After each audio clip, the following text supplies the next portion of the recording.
Welcome to Marky Mark's Reloading Parlor. I'm Marky Mark, and this is the Reloading Parlor. And today, I've got to go back over some reloads on some 45 ACPs.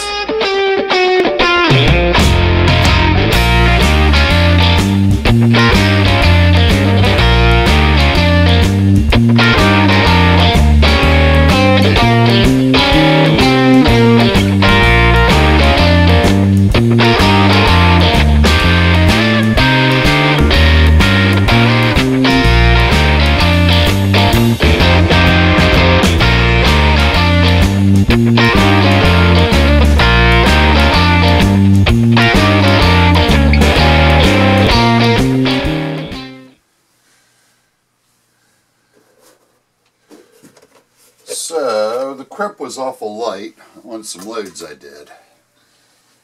Let me see if I can show you. And what happened was, the bullets slid down into the casing. I don't know if you can see that one. Here's another one. So, actually I've already gone back over the bulk of them. There's how far they should stick out.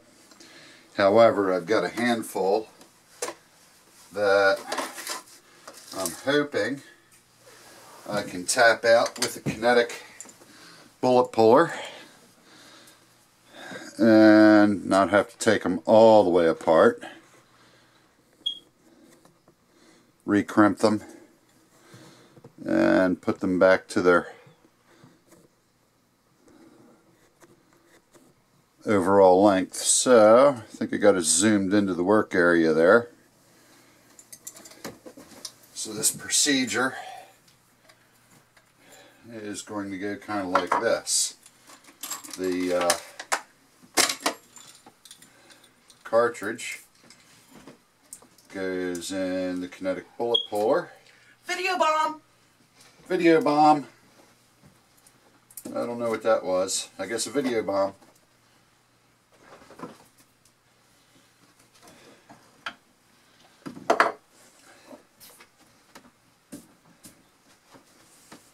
And I'm hoping that these will slide out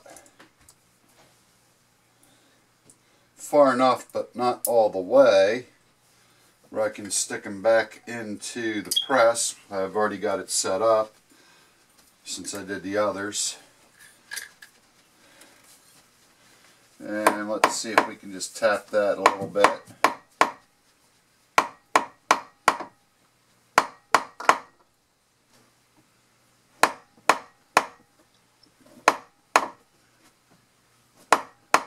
Can't really see in there too good, so I don't know how my progress is. Let me just pop it out and see. I could just take them apart. Oh yeah, that's good. So you can see it slid out, but not all the way, but it's too far, which is a good thing, because now I can reseat the projectile in the die and get the crimp I'm after. There we go. And I don't know if you can pick up the little bright ring around the top, which is a little bit heavier crimp. So I have to do that about 2 dozen more times. So I'll just do 1 or 2 more. As the process is the same for each one.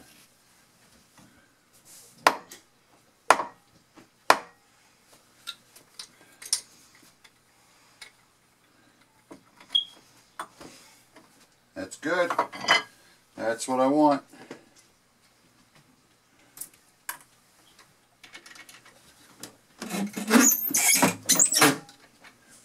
Awesome.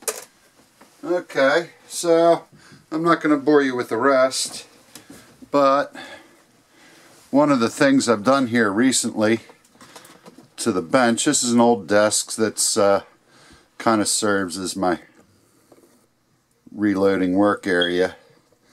There's an old RCBS rock chucker. That thing's 35 years old and still going strong, and that's loaded literally tens of thousands of rounds. And right behind that is a Mech Junior 600 used for shotgun shells, go through a lot of those for trap. And most recently I got a cheapy Lee press, $30 press, and that's dedicated to lubing and sizing cast bullets. I've got a Meacham lubricizer up there, which is an awesome product, and one of the really neat things about that is their dies. Their dies are open here.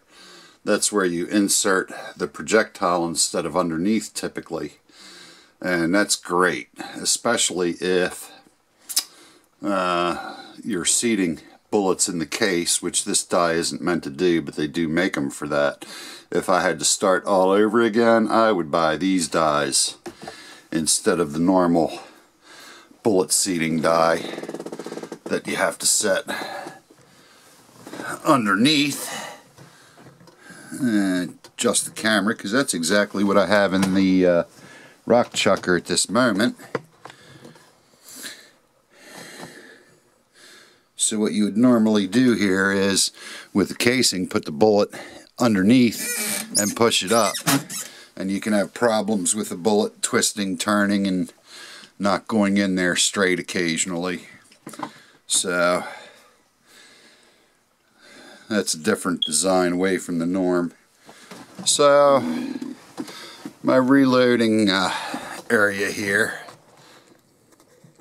is comprised of those things most common that you're going to use to reload. On the bottom shelf, a supply of projectiles. On the second shelf, there's just a supply of accessories for the mech press, some chemicals, and some other reloading tools. And the same with all the way up top there.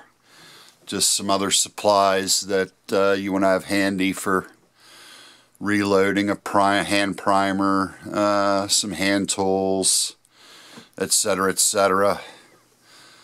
And the desk drawers are a good place to keep your dies. I've got an array of calibers I do, so each one of those boxes represents a different caliber.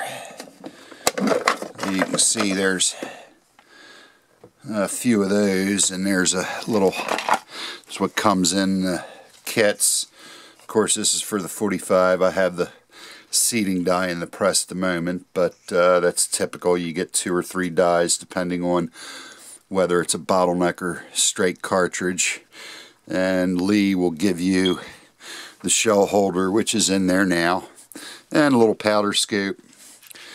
So, and as you can see, I'm not exactly brand loyal. I've got Lee, Lyman, RCBS, probably 1 or 2 other oddballs.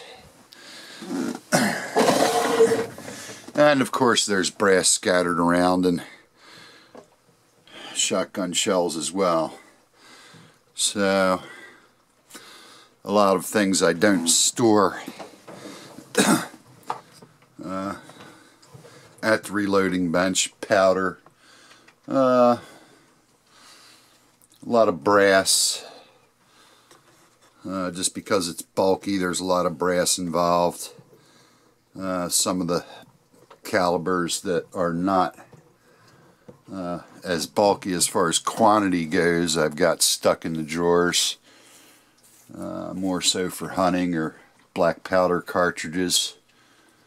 But those we use for plinking that are very common, such as common pistol cartridges and 223s that seem to come through en masse or elsewhere.